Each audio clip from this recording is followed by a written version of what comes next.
Actually మీరెందుకండి personal గా అక్కడ వరకు వెళ్లారు? తర్వాత బాడీ వచ్చినప్పుడు కూడా మీరు హైదరాబాద్ చర్చ్ దగ్గరికి కూడా వెళ్లారు. అన్నీ చూసాము. ఎందుకు మీరు పర్సనల్ గా వెళ్తే ఏమన్నా అంటే ముందు నుంచి వాళ్ళ ఫ్యామిలీతో రిలేషన్ ఫ్రెండ్షిప్ అట్లా ఏమన్నా ఉన్నాయా?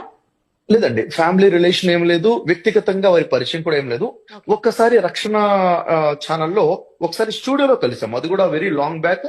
ఒక 4, 5 ఇయర్స్ బిఫోర్ అది. హ్మ్. 4, 5 సంవత్సరాల ముందు ఒక్కసారి మాత్రమే. హ్మ్. కాకపోతే వారికి నాకు ఉన్నటువంటి అనుబంధం ఏమిటి అంటే నేను గత ఒక 10 సంవత్సరాల క్రితము బైబిల్ మరియు ఖురాన్‌కి సంబంధించిన సమాంతర విషయాల గురించి నేను మాట్లాడుతూ కొన్ని వందల వీడియోలు స్టేజెస్ మీద నేను ప్రసంగం చేస్తున్నాను. హ్మ్. హ్మ్. అయితే నేను చేసిన ప్రతి స్పీచ్ కూడాను వారు నేను ఏకీభవించట్లేదు, నేను దీన్ని ఖండిస్తున్నాను, ఓకే. నేను బైబిల్ వాక్యాన్ని ఇలా అర్థం చేసుకున్నాను, మీరు చెప్పే అర్థం సరైంది కాదని చెప్పేసి వారు నా స్పీచెస్ కి కౌంటర్ గా దాదాపు 200-300 వీడియోస్ వారు చేస్తున్నారు. ఆహా! ఈ విధంగా సోషల్ మీడియాలోనే మేము అంటే